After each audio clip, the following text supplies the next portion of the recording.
I never put any limits on anything when I first got in the business. I never said to myself, wow, I don't know if I can do this, because if I would have had that attitude, I never would have done anything. Because when I first started wrestling in 1990, or first had the idea for it, you would have thought that I said I wanted to go to mime school, or I wanted to become, a knight in shining armor or something along those lines. And people were just like, what, wrestling? Oh, you're too small. I remember I even went to the front of my church. My pastor said, Chris is moving to Calgary. I lived in Winnipeg at the time. And he wants to become a wrestler, and you could hear like some snickers in the crowd. So I took out an AK-47 and shot all of them. So as far as did I ever think this, everything that, well, not really, but I never didn't think it. I was a journalism major. I got my journalism degree before I went to wrestling school, so it's something that was always kind of in the cards for me. I always liked to write, and my life really kind of lent itself to be written about, and especially for 2 books, maybe even 3. That's why I did it in sections, so I wouldn't have to compromise any of the stories or rush through anything. I think the real secret, it's a lot easier to make people hate you than it is to make them like you. But it's even harder once they start to hate you to make them stay hating you.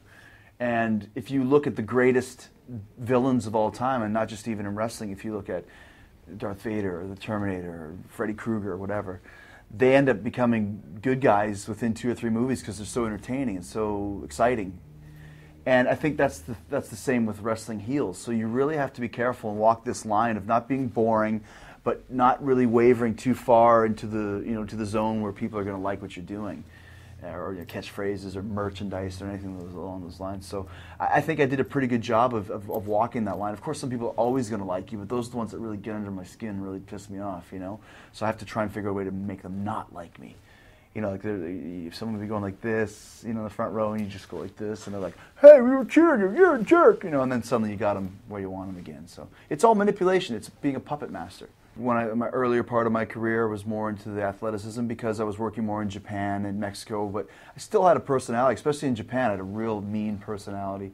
And then when I came to the States, like I said, early on in my career, I realized that wrestling is show business, and it's about playing a character.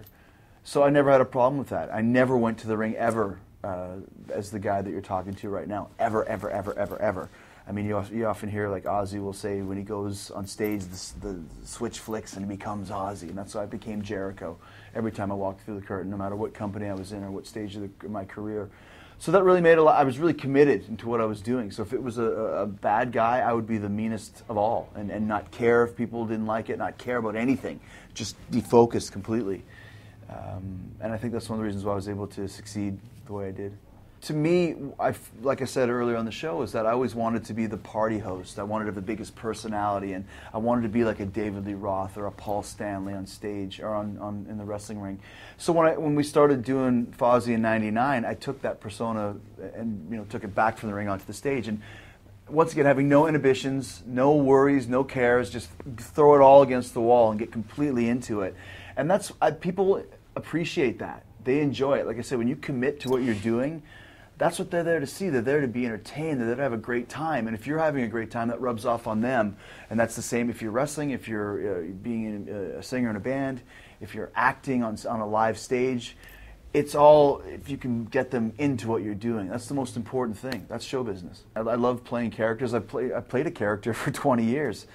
And even with the improv training that I had when I was with the Groundlings, when I did the scene in MacGruber last year, it was originally only 1 or 2 lines, and I was, typical Jericho fashion, wasn't really happy with that. So I just started improvising, and Will Forte, who played MacGruber, was also a Groundling, so he just we volleyed back and forth, and next thing you know, we got a nice little 12 or 14 line scene that originally was supposed to be like, hey, what are you doing type thing.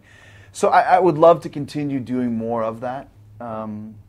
And that's one of the reasons why I took another sabbatical break, whatever you want to call it, from the WWE, because I want to spend more time with the band. I wanted to spend more time, seeing what's out there acting-wise, even hosting-wise. When I did Downfall last summer, it was a real eye-opener for me and for a lot of the suits in Hollywood to see this guy that they didn't even really know or had dismissed as just wrestler guy. So there's a lot of things, a lot of opportunities that you just have to take the time to invest in, because if you're in the WWE, you have to be 100% there, 100%. And if you're not, you need to step aside and let somebody else do that. And that's exactly why I did step aside. I loved working with The Rock. I loved working with Shawn Michaels. Edge was always fun. Mysterio was amazing. So there's a lot of guys that were fun to work with. But I also had no problems working. I mean, there's some guys that are harder than others. But I pretty much was in the good spot, or had a little bit of reputation that I could work with anybody and make something out of it. So obviously some of those other guys are more my size, so it's a little bit easier to kind of open your mind. But I loved working with Undertaker too, and I finally got a chance to work with him just over the last couple of years, and we had some great matches just from the first couple of times we worked, which was awesome too. So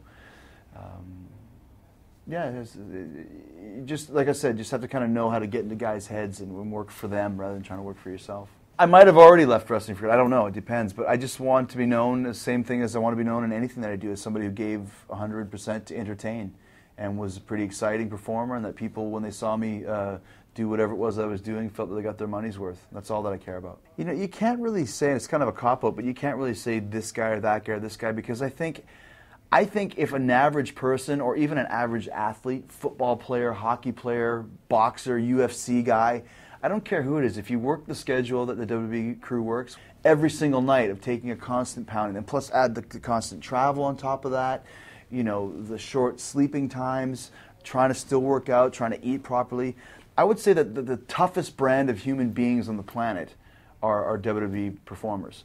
And I'm not just saying that from a keener point of view or because I'm biased. I think it's really true. And I think there's half the guys on our roster that if they were playing a pro sport would be on the DL. But we don't have DLs in wrestling. You just got to keep going and keep going and keep going and keep going. I've seen guys work with torn quads. I've seen guys I worked with a broken arm, had a whole match with a broken arm. What kind of lunatics would ever do that? So I'm going to say anybody that works within the confines of the WWE and has been working there for 4, 5, 6, 7, 8, 9 years are the toughest guys on the planet. That's what I think.